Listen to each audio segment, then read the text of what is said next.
sont un rempart terrible dans la vie qui crée des murs de Jéricho dans la vie. Je préfère quelqu'un qui me dit les choses en face que quelqu'un qui murmure. Vous savez pourquoi? Parce que quand tu murmures, tu parles, tu ouvres des portes et les esprits s'emparent de ce que tu dis. Et ils commencent à travailler avec tes paroles. L'incrédulité rentre dans ton cœur, rentre dans le cœur de l'autre. Mais lorsque tu te libères, tu dis les choses en face. Abraham n'a murmuré auprès de personne. Et pour éviter que sa femme soit dans l'erreur, il ne lui a pas dit. Parce que s'il aurait dit, ma femme, je prends mon fils, sa femme aurait murmuré. Le diable aura commencé à ouvrir des portes. Il y aurait eu des embûches. Il y aurait eu des erreurs pour empêcher que Abraham puisse crucifier son fils. Il n'a rien dit. L'adoration doit procurer la sagesse, bien-aimée, pour vivre à la gloire de Dieu. Donc il manque, bien-aimé, il n'y a pas d'agneau, il n'y a pas d'agneau, mais il sait que Dieu va agir. L'adoration doit te donner la foi. Moi, je ne comprends pas ce genre de personnes qui sont tout le temps excitées pour un oui, pour un non. Mais si toi, tu es tout le temps excité, comment est-ce que Dieu va agir? Si toi, à chaque fois qu'il y a quelque chose dans la vie de ta femme, de ton fils, ou de, je ne sais pas, à l'église, si tu es tout le temps excité, comment est-ce que Dieu va agir? Non, bien-aimé. La mer bougeait, ils étaient dans la barque. Jésus dormait parce qu'il adorait Dieu. Vous savez, le silence adore Dieu. Le silence est une manière d'adorer Dieu. Lorsque le prophète était dans la difficulté, bien-aimé, avec le roi Achab et Jézabel, la Bible nous dit qu'il est resté silencieux, plus personne n'entendait parler de lui. C'était une attitude d'adoration. Et la preuve, c'est que lorsqu'il s'est fait voir, bien-aimé, il a dit à Achab, va, parce qu'il y avait la famine, il n'y avait plus de pluie, il ne pleuvait plus. Qu'est-ce que l'homme a fait? Il s'est mis à genoux. Il a pris sa tête, il l'a mis entre ses jambes, il a commencé à adorer. Il envoie Géasi plusieurs fois. Il dit, regarde, est-ce qu'il pleut? Non. Au bout de la 7e fois, il voit une main comme forme de nuage. Il dit, j'entends le bruit. Parce que le nuage, ça annonce la pluie, bien aimée. À travers son attitude, il s'humilie, la pluie tombe. Et tout le monde est mort. Abraham, il arrive à la montagne. Il met le fils. La Bible nous dit qu'il a fait quoi? Il a commencé d'abord à relever un autel. Oh, nous rentrons encore dans l'autel. Qu'est-ce que Dieu veut encore nous dire? Toujours l'autel, toujours l'offrande, toujours le sacrifice. Parce que c'est une vraie adoration. L'autel, c'est une adoration. Tes biens doivent adorer Dieu. Tes moyens doivent adorer Dieu. Ton corps doit adorer Dieu.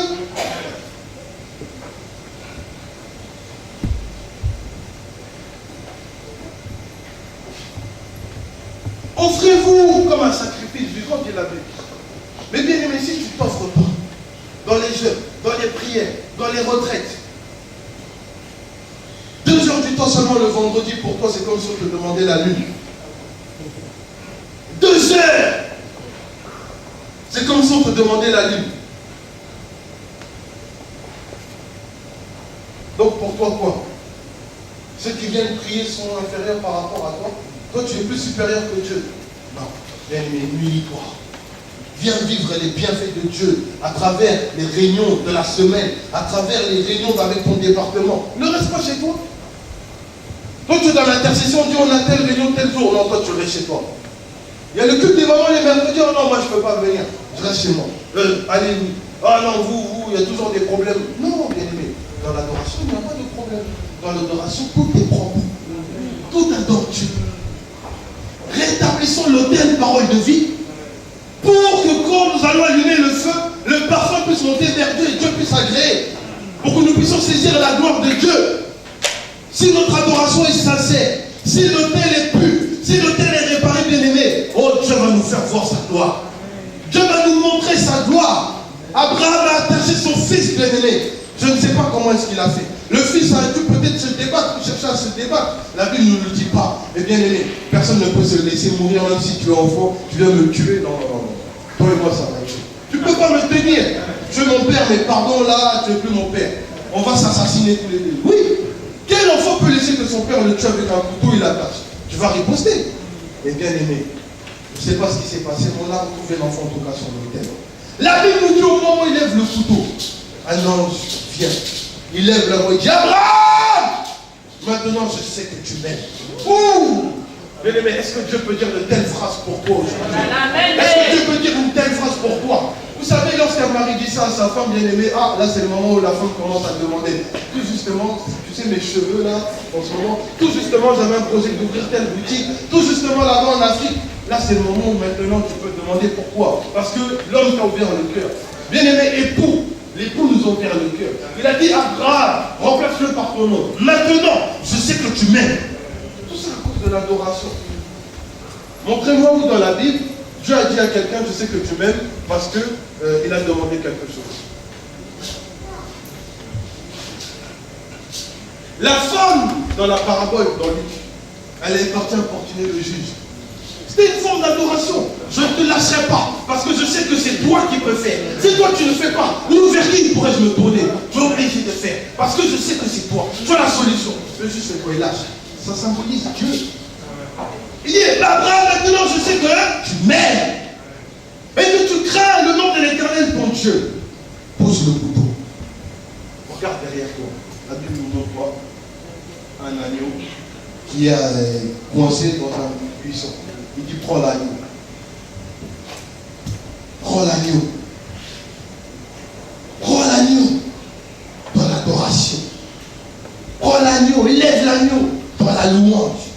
Élève l'agneau. Bien-aimé, c'est le temps maintenant Dieu veut te ramener dans une adoration sincère. Maintenant, Dieu te dit, regarde, tourne la tête. La solution que tu voulais faire là, ok, c'est bien. C'est pas ça. Mais regarde, l'agneau est là. La solution que j'avais prévue pour toi est là. Parce que tu as accepté de m'adorer. Parce que tu as accepté d'élever mon nom. Regarde, la solution est là. Dieu ne se révélera pas, bien-aimé, même si tu es le plus grand, je ne sais pas quoi, dans l'église, si tu as une double vie. Non. Non. L'adoration demande à nous voir une vie pure, une vie sincère. Tu peux faire tout ce que tu veux dans cette église. Mais si ta vie n'est pas pure, lorsque tout le monde a entendu parler de ça, même sa femme, je crois qu'elle a dû glorifier Dieu. Peut-être au départ, elle aurait été une opposante, certaine. Mais après, elle a glorifié Dieu. Qu'est-ce que Dieu te demande de sacrifier et que toi, tu n'es pas capable de sacrifier dans l'adoration? Qu'est-ce que Dieu te demande de ramener à créer la gloire de Dieu dans sa vie? C'est pour ça que je vous parlais des attitudes. Parce que bien aimé, même quand tu pries, il y a des manières de prier, il y a des manières de demander, il y a des manières d'adorer. Lorsque tu adores, bien aimé, tu ne peux jamais rester crispé, tu ne peux jamais rester calme. À moins que les mots te dépassent. Moi, des fois, ça m'arrive, bien aimé. Je suis tellement tapé par l'adoration, je ne sais plus quoi dire. Je regarde, je souffle, je bouge ma tête, je deviens comme un fou. Là, les mots ne peuvent plus sortir de ma bouche. Pourquoi? Je suis à fond dans l'adoration. Je suis déjà dans une autre étape. Je tombe par terre, je ferme mes yeux, je bouge. Tout ça pourquoi? Parce que je suis à un autre niveau de l'adoration. Je sais ce qu'il a fait. Et lorsque je me tiens lundi, bien aimé, le Seigneur m'accompagne dans tout ce que je fais.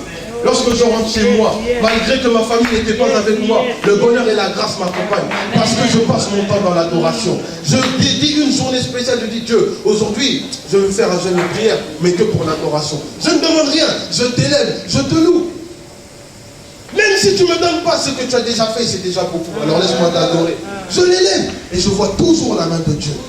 Toujours, bien-aimé. Et toi aussi, tu dois la voir dans ta vie, à travers l'adoration. Les démons n'ont pas de place dans la maladie. Les démons n'ont pas de place dans l'adoration, pardon. Aucune puissance. Même si ta famille est en captivité quelque part, ton fils, ta fille, ne parle plus, adore. Montrez-moi où Abraham, quelqu'un détenait son fils ou sa fille. Personne. Lui, il était dans l'adoration. Il priait. Qui a tenu tes finances? Ce n'est pas ton problème. Toi, adore. Qui détient ta famille? Ce n'est pas ton problème. Toi, adore. Dieu va s'occuper du reste. Oh, qui détient parole de vie? Ce n'est pas ton problème. C'est lui-même qui a créé l'œuvre. Il sait comment il va agir. Toi, adore. Est-ce que, bien aimé, on peut trouver ce genre d'assemblée où on adore le roi sans qu'on force?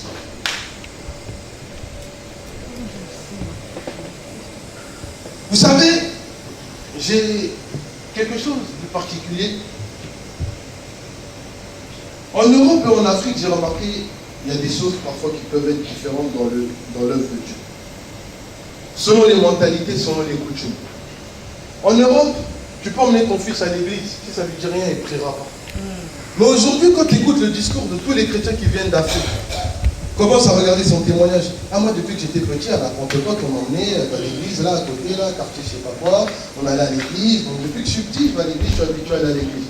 Il est là le problème. c'est que tu es habitué à l'église. Mais réellement, est-ce que Christ est venu dans ta vie? Parce que bien aimé, si je prends mon enfant, je lui dis ça c'est du lait, il faut tout le temps boire du lait parce que c'est bon pour ta santé. L'enfant va faire quoi? Il va boire du lait parce que c'est ce que je lui ai montré.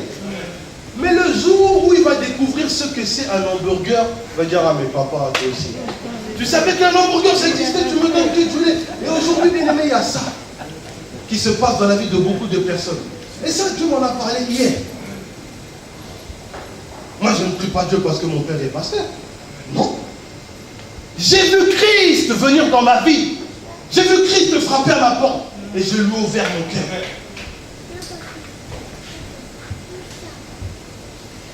Dans l'adoration, j'ai vu Dieu venir. Et je lui ai ouvert mon cœur. Est-ce que toi, aujourd'hui, tu peux ouvrir ton cœur? Oubliez que non, quand j'étais petit. C'est ce qu'a fait Nicodème. J'allais tout le temps en permanence. J'ai été formé par les anciens. Aujourd'hui, je suis docteur de la loi. Mais non, aujourd'hui, non, j'ai découvert que toi, tu es Dieu. Montre-moi comment être de nouveau. C'est une forme d'adoration. Il oublie ses identités. Il oublie qui il est. Il s'humilie pour entrer dans la gloire de Dieu. Bien aimé, quand Dieu vient dans ta vie, si les choses ne changent pas, c'est que tu ne pries pas de Dieu. Parce que le Dieu que moi je connais, le Dieu de la croix, quand tu l'adores en esprit, en vérité, tout change dans ta vie.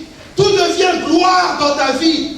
Joseph, malgré qu'il a été vendu par ses frères, ils sont sortis du même ventre que sa mère, du même corps que son père. Mais Joseph a été différent. Parce que lui, il vivait une vie d'adoration. Même quand on l'a vendu, parce qu'on lui avait donné le plus bel habit qu'il avait par son père, lui, il était dans l'adoration. Pour lui, la vie, ce n'était rien. Pour lui, c'était Dieu. Bien aimé, lorsqu'il était dans la prison, lui, il passait son temps à régner dans la prison, bien aimé. Est-ce que vous avez déjà vu quelqu'un qui est condamné pour un acte qu'on a accusé, mais dans la prison, on lui donne des clés, on lui donne tout? Oh.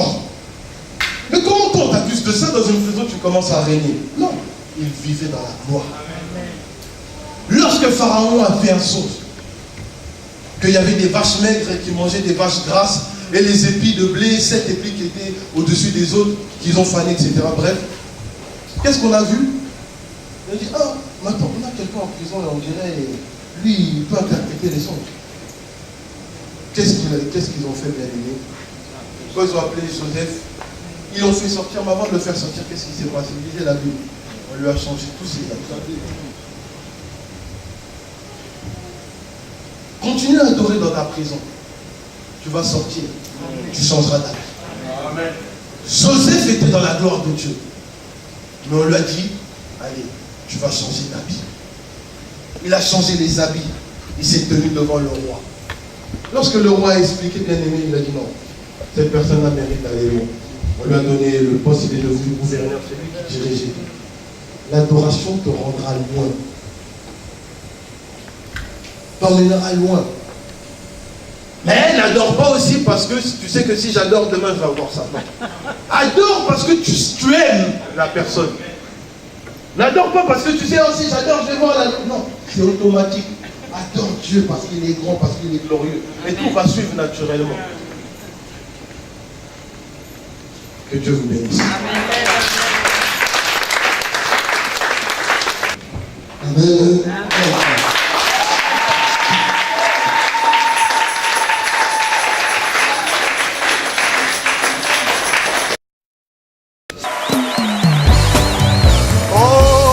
Toi, puissant guerrier, toi qui agis sans le secours des hommes, toi qui m'as sauvé sans moi, et comment le feu m'embrassera-t-il? Moi qui par toi je suis une flamme de feu, et toi colonne de feu, tu m'environnes et me conduis dans mon parcours. Même dans la fosse au lion je ne crains rien, car toi lion de la tribu de Juda, tu es avec moi. Oh, vainqueur des nations.